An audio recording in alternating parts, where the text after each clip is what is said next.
रणपती शिवराय स्वारी आग्रा या चित्रपटातून तुम्ही पुन्हा एकदा तान्हाजी मालुसरेंच्या भूमिकेत येते. काय सांगा चित्रपटाबद्दल आणि तुमच्या भूमिकेबद्दल? लोकांना खूप अपेक्षा होती आमच्याकडनं की स्वारी आग्रा किंवा आग्र्याहून सुटका. तर ते आग्र्याहून सुटका नाही आहे, ती स्वारी आग्रा आहे. म्हणून या चित्रपटाचं नाव स्वारी आग्रा आहे. आणि या टीमकडनं ती कथा ऐकण्याची बघण्याची खूप इच्छा होती लोकांची, म्हणून हा चित्रपट करायचं ठरलं. आणि हा चित्रपट 30 जानेवारी लोकांच्या भेटीला येतोय, त्यामुळे सगळेजण आवर्जून बघा. खूप लोकांनी विचारणा केली होती, म्हणून हा तुमच्यासाठी बनवलेला आहे. सो थिएटरमध्ये जाऊन बघा.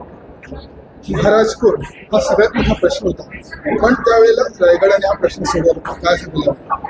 मी म्हणलं मगाशी तसं की तो आशीर्वाद छत्रपती शिवाजी महाराजांचा आमच्यावरती कायम आहे आणि तेच एक मावळा पाठवतात.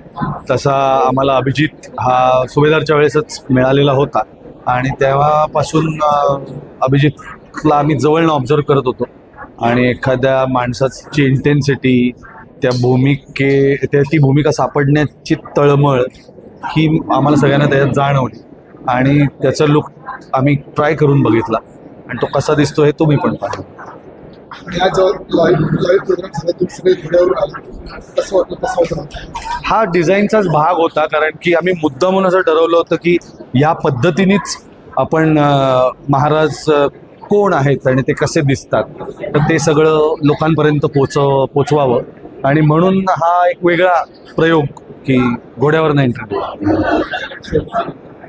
तर यावेळेला तान्हाजी मालुसरे कसे असतील काय सांगायचं? थ्रूआउट द चित्रपट आहे, कारण की मी असं मुद्दामून सांगेन की महेरजी नायकांनी अनेक लोक जी पेरली होती, म्हणजे राजे आग्र्याला जाण्याच्या पूर्वीच त्यापैकी एक तानाजीराव होते, त्यांच्या बरोबरीने होते. त्यामुळे पहिल्या चित्रपटापासून पहिल्या फ्रेमपासून ते शेवटपर्यंत तानाजीराव आहेतच. आणि आपण सगळेजण आपला सगळ्यांचा विश्वासच आहे की महाराजांचे खूप जवळचे मित्र आणि सहकारी आणि अंगरक्षक आणि परिचय असं त्यांच्या दोघांचं बॉन्डिंग असल्यामुळे तानाजीराव थ्रूआउट द फिल्म आहेच. 30 जानेवारीला हा चित्रपट येतो आहे आणि हा अष्टकातला अत्यंत अभिमानाने सांगावं असं वाटतं की हे 6वं पुष्प आहे. त्यामुळे आता 2 अजून चित्रपट राहिलेले आहेत आणि ते सुद्धा लवकरच लोकांपर्यंत पोहोचतील. हा चित्रपट आवर्जून तुमच्या सगळ्या कुटुंबाला घेऊन जा, लहान मुलांना घेऊन जा, पूर्ण त्यांना सगळा चित्रपट पुन्हा समजावून सांगा काय घडलंय जर कळला नसेल तर. पण तो सगळ्यांना कळेल असा चित्रपट आम्ही केलेला आहे. त्यामुळे त्याच्या चित्रपटाची तिथे बसा आणि बघा की महाराज किती थोर आहेत आणि त्यांनी काय काय विचार केला होता त्याच्यामध्ये.